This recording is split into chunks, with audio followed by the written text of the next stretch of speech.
নমস্কার বন্ধুরা, কেমন আছেন সবাই? আশা করি সবাই খুব ভালো আছেন আর আমিও খুব ভালো আছি।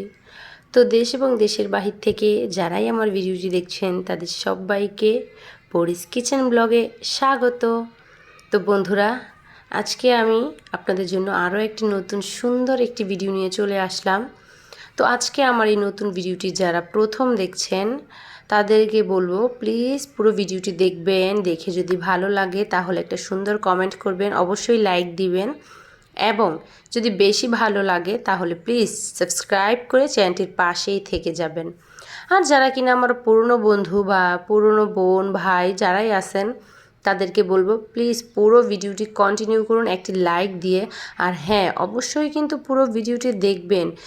কেউ অল্প একটু ভিডিও দেখে একটা কমেন্ট করে চলে যান, প্লিজ আপনারা কেউ এরকমটা করবেন না। আসলে এটা অনেক বড় ক্ষতি, আপনার জন্য ক্ষতি, আমার জন্য ক্ষতি। আপনার জন্য ক্ষতি হচ্ছে আপনার যদি চ্যানেল থেকে থাকে তাহলে আপনার জন্য ক্ষতিকর এবং আমার জন্য ক্ষতিকর। তাই বলবো, প্লিজ আমার ভিডিওটা একটু পুরোপুরি দেখবেন, তারপর কমেন্ট করবেন। শুধু শুধু ভিডিওতে ক্লিক করবেন তারপর শুধু একটা হালকার উপরে কমেন্ট করে চলে যাবেন, এরকমটা কখনো করবেন না। তো যাই হোক, আজকে কিন্তু সুন্দর ঝিমঝিম বৃষ্টি দিয়ে আমি আমার ব্লগটা শুরু করেছি। সকালবেলা খুবই বৃষ্টি ছিল আর আজকে কিন্তু আমার মনটা খুবই ভালো। আজকে আমি আমার মন ভালোর জন্য আমি আজকে পুডিং রেসিপি তৈরি করছি। তো এই যে দেখুন, আমি দুধটাকে খুব সুন্দর করে জাল দিয়ে নামিয়ে এখন চিনিটাকেও খুব সুন্দর করে ক্যারামেল করে নিলাম।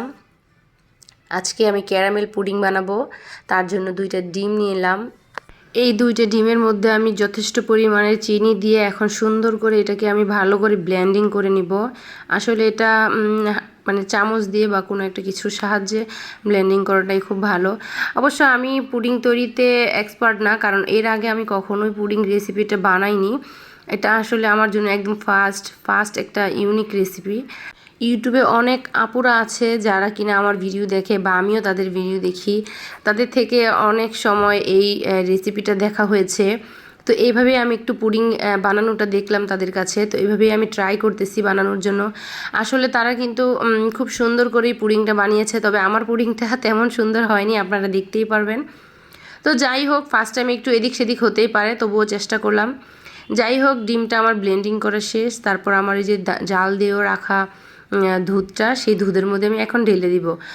আর এই দুধটা কিন্তু মানে গুঁড়ো দুধ ছিল, তো গুঁড়ো দুধ দিয়ে আমি পুডিংটা তৈরি করেছি। তো এই তো গুঁড়ো দুধটা আমি খুব সুন্দর করে জাল দিয়ে রেখেছিলাম, এটার মধ্যে এখন চিনি দিয়ে ডিম ব্লেন্ডিং করাটা এখন দিয়ে দিলাম। তো এটাকে এখন ভালো করে আমি নেড়ে চেড়ে নিচ্ছি। আর তারপর এর মধ্যে আমি দিব হচ্ছে ওই যে ক্যারামেল তৈরি করে যেই আমি মানে একটা বাটিতে রেখেছিলাম, যেটার মধ্যে পুডিংটার রেসিপিটা তৈরি করব পুরো, সেটার মধ্যে আমি ক্যারামেলটা রেখে সুন্দর করে চারোদিকে লাগিয়ে দিয়েছিলাম। তারপর আমি এর মধ্যে দুধ আর ডিম একসাথে মিক্স করে এর মধ্যে দিয়ে দিলাম। তো এই তো যেই ফেনাগুলো আছে এগুলো একটু তুলে নিচ্ছি।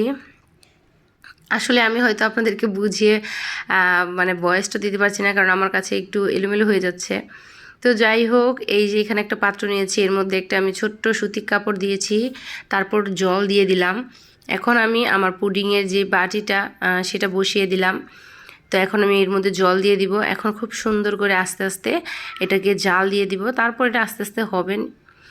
আমি ততক্ষণ পর্যন্ত অপেক্ষা করব এই পুডিংটা কীরকম হয় সেটার জন্য। পুডিংটা দেখতে আসলে কীরকম হয়, পুডিংটা খেতে আসলে কীরকম হয়। আসলে এটা আমার ফার্স্ট টাইম খাওয়া হবে, ফার্স্ট টাইম তৈরি করা হচ্ছে।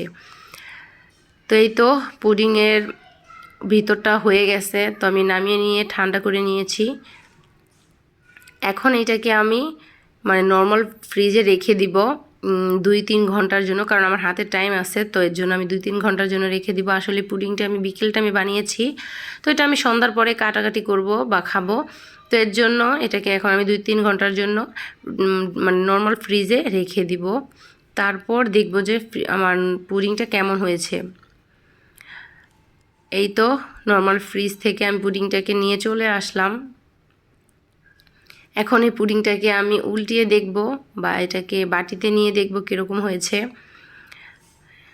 আমি কিন্তু খুবই মানে মানে ইন্টারেস্টিং ছিলাম যে একটা পুডিং তৈরি করে খেতে কীরকম লাগে, তো চেষ্টা করলাম।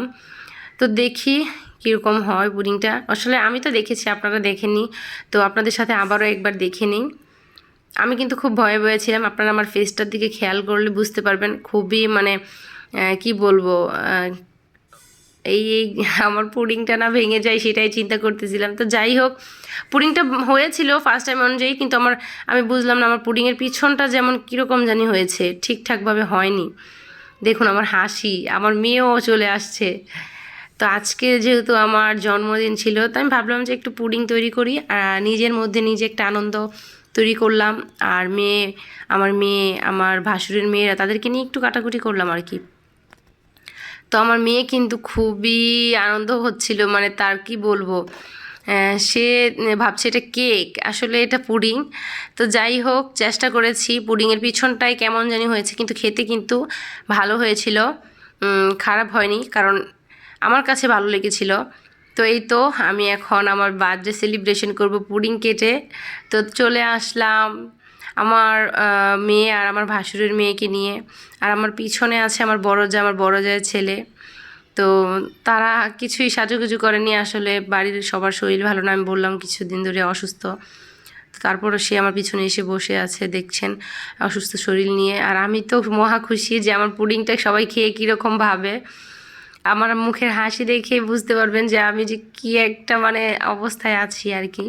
তো যাই হোক, আমার মেয়ে কিন্তু মুখে দিয়েই ফেলে দিচ্ছে। এই তো আমার ভাসুরের মেয়েকে একটু খাইয়ে দিচ্ছি। সে তো কোনো রিভিউ দিতে পারলো না, আমার মেয়ে তো তাও রিভিউ দিয়েছে যে খেতে পারবে না এটা সে। তো যাই হোক, এখন আমি বড় সবাইকে খাওয়াইয়ে দেখবো যে পুডিংটা আসলে কেমন হয়েছে। আর আমার বড় যা তো পিছন থেকে হাসতে হাসতে শেষ। আমার ফার্স্ট টাইম পুডিং রেসিপিটা কেমন বানালাম, কেমন হলো খেতে, সেই সব কিছু নিয়ে সবাই খুব ইন্টারেস্টিং। তো আসলে এই তো পুডিংটা, তো এখন সবাইকে একটু একটু করে কেটে কেটে দিব। আমি আসলে আমার অরিজিনাল ভয়েসটা আপনাদের সাথে শেয়ার করতাম, কিন্তু করিনি, কারণ একটু মানে চিলাচিলি শব্দ আসছিল সন্ধ্যার পর। তো মানে আমার বাসার পাশেই কোনো একটা কারণে হয়তো এরকম একটা শব্দ আসছে, তো তার জন্য আমি আসল ভয়েসটা দেইনি। তো এখন আমি বদ্দিকে খাইয়ে দিব, দেখব বদ্দি কি বলে, যে তার কেমন লাগে। তো বদ্দিকে কিন্তু আমি খাইয়ে দিয়েছি, বদ্দি বলল যে ঠিক আছে, কিন্তু কি ঠিক আছে সেটা কিন্তু বলেনি। আর এটা এখন আমি আমার দিব মেজদিকে খাইয়ে, মানে আমার মেজো যাকে খাইয়ে দিব। এখন আমি একটু খেয়ে দেখছি কেক কীরকম হয়েছে।